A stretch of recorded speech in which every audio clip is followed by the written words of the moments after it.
নমস্কার বন্ধুরা, টুইস্টেড ইকোসের অদ্ভুত রোমাঞ্চকর ঘটনা বলার এই আসরে তোমাদের সকলকে আরও একবার স্বাগত জানাই।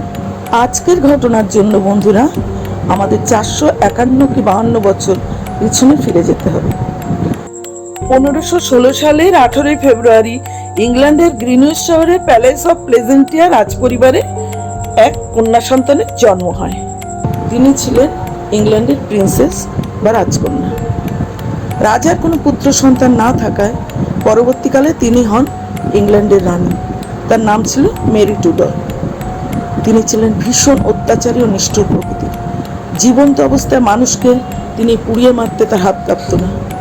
মানুষকে টুকরো টুকরো করে তিনি কেটে কুচি কুচি করে মেরে ফেলতে পারতেন।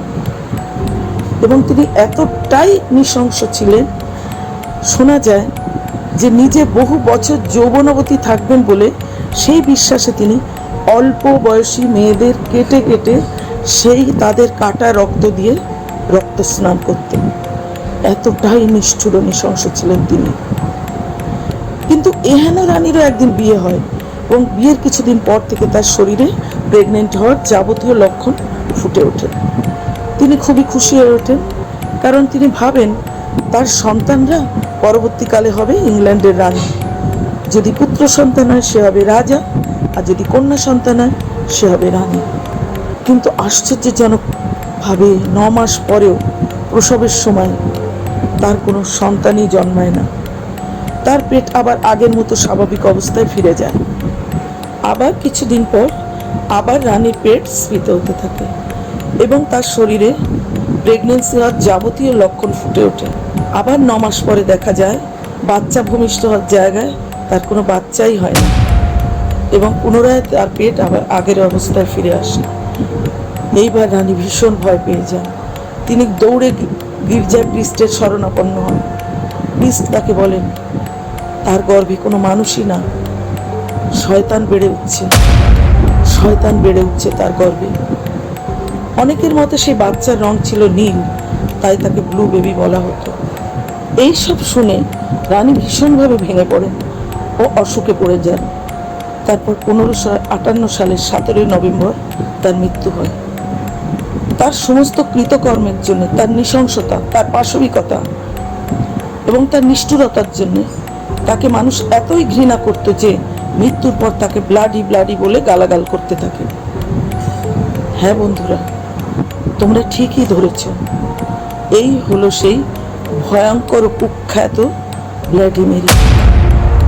কথিত আছে রাত 2:33 থেকে 3:33 মধ্যে কেউ যদি অন্ধকার ঘরে একটি ক্যান্ডেল জ্বালিয়ে আয়নার সামনে 3 বার ব্লাডি মেরিকে ডাকে, bloody Mary, bloody Mary, bloody Mary বলে, তাহলে আয়নার মধ্যে ভয়ানক রূপে ব্লাডি মেরি আবির্ভূত হয়। যদি কেউ 3 বার এই কথাটাও বলে, bloody Mary, I stole your baby, I stole your baby, I stole your baby, তাহলে তো আর দেখতেই হবে না, সেই ব্যক্তির মৃত্যু অবধারিত, আর সেই মৃত্যু হবে ভয়ানক থেকে ভয়ানকতর। এই ব্লাডি মেরিকে নিয়ে এমন একটি ঘটনা আজ তোমাদের সাথে আমি শেয়ার করব, যে ঘটনাটি ঘটেছিল বাণী ও রঞ্জনা নামে দুটি ছোট ছোট মেয়ের সাথে। তাদের ভুলে তারা দুঃসাহস করে ডাকতে চলেছিল ব্লাডি মেরিকে। তার কি ফলাফল হয়েছিল, কতটা ভয়ানক হয়েছিল সে ফলাফল, শোনো আজ তোমরা, সেটি আজ আমি শেয়ার করছি তোমাদের সাথে। প্রসঙ্গক্রমে বলি, রঞ্জনা ও বাণী হলো 2 মামাতো পিস্তত বোন এবং দুজনে সমবয়সী প্রায়, এবং একই ক্লাসে অর্থাৎ ক্লাস 9-এ পড়ে। গরমের ছুটিতে রঞ্জনা একদিন তার পিসির বাড়ি অর্থাৎ বাণীদের বাড়ি বেড়াতে যায়।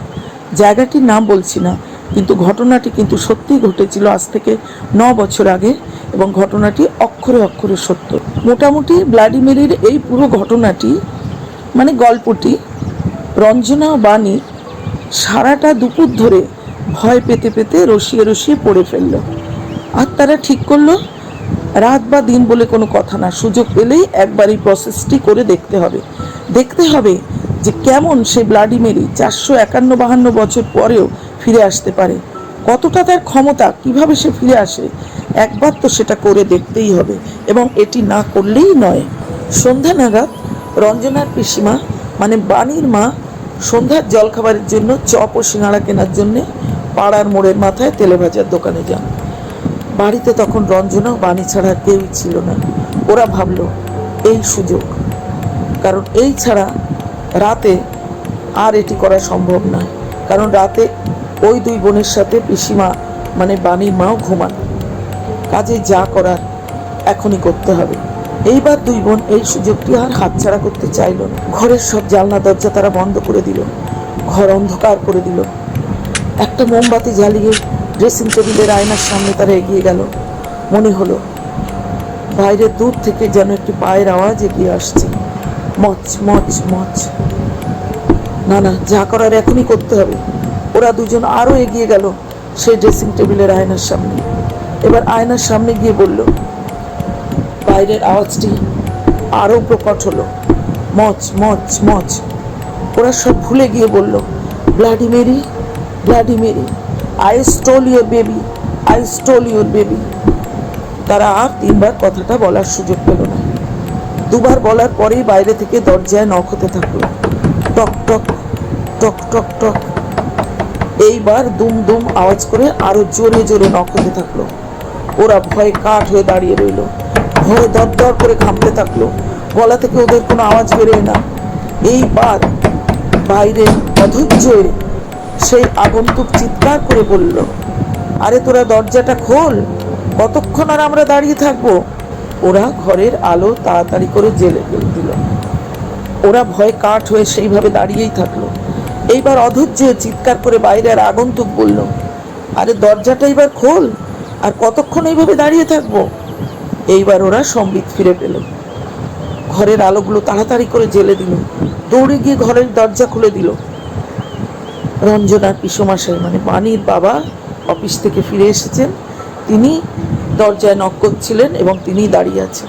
তিনি বললেন, মোড়ের মাথায় তোর মার সাথে তেলে ভাজার দোকানে দেখা হলো, এক্ষুনি ফিরবে বলল। জমিয়ে মুড়ি আর তেলে ভাজা খাওয়া যাবে, কি বল? দাঁড়া, আমি ফ্রেশ হয়ে আসছি বলে তিনি চলে গেলেন। ওরা নিজেদের মধ্যে বলল, ভাগ্যিস বাবা ফিরে এসেছে। আমরা যদি তিনবার এই কথাটি বলতাম, জানি না এতক্ষণে কি হতো।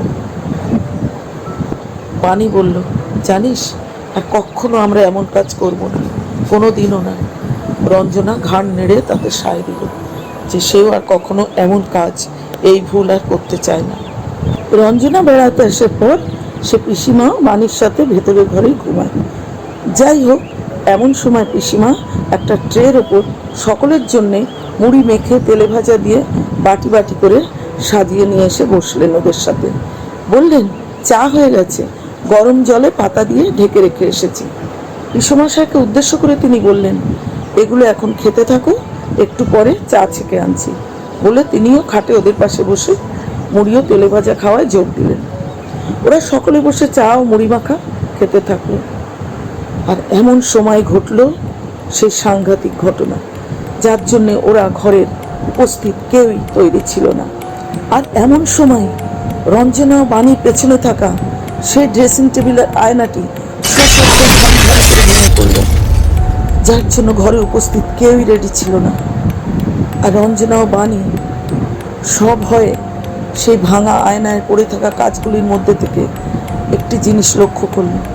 তারা দেখল মেঝেতে পড়ে থাকা সেই কাঁচগুলির মধ্যে থেকে কালো লম্বা ধোঁয়ার মতো যেন একটা কিছু পাক খেতে খেতে উঠে আসছে। ঠিক যেমন সমুদ্রের ভেতর থেকে সাইক্লোন উঠে আসে, ঠিক তেমনই কালো ধোঁয়ার মতো একটা কুণ্ডুলি পাকাতে পাকাতে কিছু যেন উঠে আসলো। এসে সেটি পাক খেতে খেতে ঠিক সেইভাবেই পাক খেতে খেতে বাম দিকের খোলা জানলা দিয়ে বেরিয়ে জানলার বাইরে দাঁড়িয়ে থাকা সজনা গাছটার মধ্যে মিলিয়ে গেল। আর তারপরে সাথে সাথেই ঝড় না, বৃষ্টি না, বাদলা না, কোনো কিছু না, একটা কড়াট করে বাড়ি ঘর কাঁপিয়ে বজ্রপাত হলো সেই জানলার বাইরে ওই সজনে গাছটার উপর। পরে রঞ্জনা ও বাণী বুঝতে পেরেছিল যে ওই ধোয়ার কুণ্ডুলিটাকে ওরা দুই বোন ছাড়া পিসিমা ও পিসেমশাই দেখেননি, কিন্তু তাদের সামনেই পুরো ভয়ানক ঘটনাটি ঘটেছিল। আর সব থেকে বড় কথা হলো, পরের দিন সকালে উঠে ওরা দেখে যে সজনা গাছটি এক রাতেই পুড়ে জ্বলে কালো হয়ে গেছে। এইসব দেখে সেদিন পিসেমশাই আর অফিসে বেরোলেন না। দুপুরবেলায় লোক ডেকে গাছটি কাটিয়ে দেন, কারণ ভদ্রাসনের মধ্যে কোনো বাজ পড়া গাছ রাখতে নেই। যারা গাছ কাটতে এসেছিল বিশ্বমশাইয়ের কথায় তারা জ্বালানি করার জন্য পুরো গাছের কাঠগুলো নিয়ে ফিরে যায়। এই হলো পুরো ঘটনাটি, যেটা রঞ্জনা ও বাণীর ভুলের জন্য তাদের সাথে ঘটেছিল। বন্ধুরা, এই ধরনের কোনো ভুল কিন্তু তোমরা কখনোই করতে চেও না, কারণ আত্মা বা সোল একটা আলাদা ডাইমেনশনে থাকে। সেখান থেকে তাদের আহ্বান না জানানোই ভালো। কোনো নেগেটিভ এন্টিটি আশেপাশে থাকলে তার ফল কিন্তু কখনোই ভালো হয় না। অনেক ক্ষেত্রে যে ডেকে আনে তার মৃত্যুও পর্যন্ত ঘটতে পারে। তাই এমন কাজ তোমরা কখনো করো না, ভুলেও কখনো করতে যেও না এমন কাজ। তাহলে বন্ধুরা, আজ এই পর্যন্তই। কেমন লাগলো পুরো ঘটনাটি তোমরা একবার জানিও। আবার পরে কখনো আসবো তোমাদের কাছে অন্য কোনো ভৌতিক রোমাঞ্চকর ঘটনার ডালি সাজিয়ে। ততক্ষণের জন্য টাটা, শুভরাত্রি বন্ধুরা। কেমন লাগলো গল্পগুলো জানাতে ভুলবেন না। লাইক, কমেন্ট আর শেয়ার করবেন, আর ভালো লাগলে সাবস্ক্রাইব করবেন। আর যদি ভালো না লাগে